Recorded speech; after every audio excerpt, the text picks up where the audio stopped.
बिहार का एक ऐसा लड़का जिसने महज 15 साल की उम्र में अपनी पढ़ाई छोड़ दी थी, जिसने 9 अलग अलग कंपनियों की शुरुआत की और सभी की सभी फेल हो गई, जो 3 साल डिप्रेशन में रहा हो। क्या ऐसा लड़का आज भारत का सबसे अमीर व्यक्ति में से एक बन सकता है? जवाब है हाँ। हम बात कर रहे हैं वेदांता ग्रुप के मालिक अनिल अग्रवाल की, जिनका टोटल नेटवर्थ 1796 करोड़ है, यानी $2 बिलियन। आज के समय यह कंपनी भारत समेत अफ्रीका, ऑस्ट्रेलिया और आयरलैंड जैसे देशों में कारोबार करती है, जिसमें 65,000 से भी ज़्यादा वर्कर्स काम करते हैं। इस कंपनी का टोटल वैल्यूएशन 1.36 लाख करोड़ है। लेकिन यह सफलता अनिल अग्रवाल को रातों रात नहीं मिली। इस सफलता के पीछे उनकी कड़ी मेहनत और उनका जुनून छिपा हुआ है। अनिल अग्रवाल का जन्म 1 अक्टूबर 1954 में पटना के एक मारवाड़ी फैमिली में हुआ था। बचपन में ही उन्होंने पढ़ाई छोड़कर अपने पिता द्वारका प्रसाद की छोटी सी एल्यूमिनियम कंडक्टर के बिजनेस में हाथ बटाने का फैसला लिया था। महज 19 साल की उम्र में उन्होंने अपने घर को छोड़ दिया और बेहतर करियर अपॉर्चुनिटी के लिए वह सपनों की नगरी मुंबई आ गए। उस समय उनके पास बस एक टिफिन बॉक्स, बिस्तर और आंखों में कई बड़े सपने थे।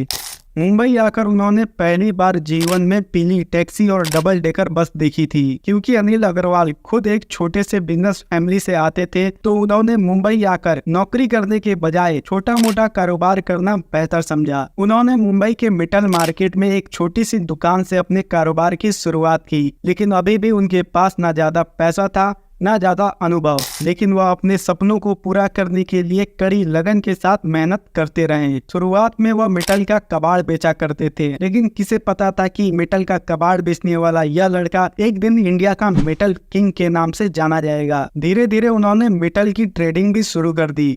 वह भारत के दूसरे राज्यों के केबल कंपनियों से कच्चा माल खरीदते थे और मुंबई में बेचा करते थे। अनिल अग्रवाल का बिजनेस काफी अच्छा चल रहा था, लेकिन वह छोटी सफलताओं पर कहाँ रुकने वाले थे। उन्होंने अपने नए बिजनेस के लिए दिवालिया चल रही कंपनी शमशेर स्टर्लिंग को खरीद लिया और यही से मानो उनकी रोलर कोस्टर जर्नी की शुरुआत होती है। क्योंकि एक छोटी सी दुकान चलाना और एक कंपनी चलाना, इन दोनों में जमीन आसमान का फर्क है। कंपनी तो खरीद ली, पर वर्कर्स को सैलरी देने के लिए उनके पास पैसे नहीं थे और ना ही कच्चा माल खरीदने के लिए। अनिल अग्रवाल ने इस प्रॉब्लम को ओवरकम करने के लिए एल्यूमिनियम रॉड और मैग्नेटिक वायर जैसे 9 अलग अलग बिजनेस की शुरुआत की थी, पर 9 के 9 असफल रहे। उन्होंने कैम्ब्रिज में एक स्पीच के दौरान बताया था कि वह कई सालों तक डिप्रेशन में रहे थे। वह निरंतर प्रयास कर रहे थे, लेकिन उन्हें सिर्फ निराशा ही हाथ लग रही। यह समय अनिल अग्रवाल का सबसे मुश्किल समय था।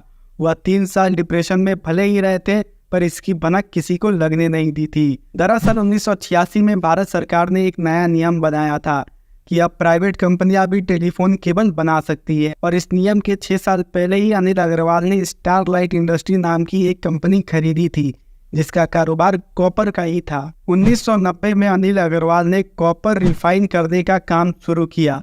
स्टारलाइट इंडस्ट्री देश की पहली ऐसी कंपनी बनी जो कॉपर रिफाइन करने का काम करती थी, और इसके बाद अनिल अग्रवाल सफलता की नई नई कहानियां लिखते गए। यही कंपनी आज वेदांता ग्रुप के नाम से जानी जाती है।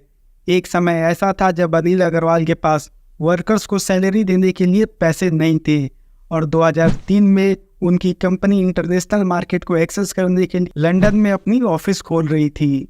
आज अनिल अग्रवाल अरबों रुपए के मालिक हैं, लेकिन फिर भी उन्होंने समाज के उद्धार के लिए बिल गेट्स से इंस्पायर्ड होकर अपनी फैमिली वेल्थ का 75% चैरिटी को डोनेट कर दिया। सच में मेटल के कबाड़ से लेकर अनिल अग्रवाल का मेटल किंग बनने का यह सफर हर बिहारी के लिए इंस्पायरिंग है। तो यह थी एक ऐसे बिहारी की कहानी जो आज भारत का सबसे अमीर व्यक्ति में से एक है। आगे हम किस बिहारी पर वीडियो बनाएं, हमें कमेंट बॉक्स में जरूर बताइएगा, और आपको यह वीडियो कैसी लगी हमें यह भी कमेंट बॉक्स में जरूर बताइएगा।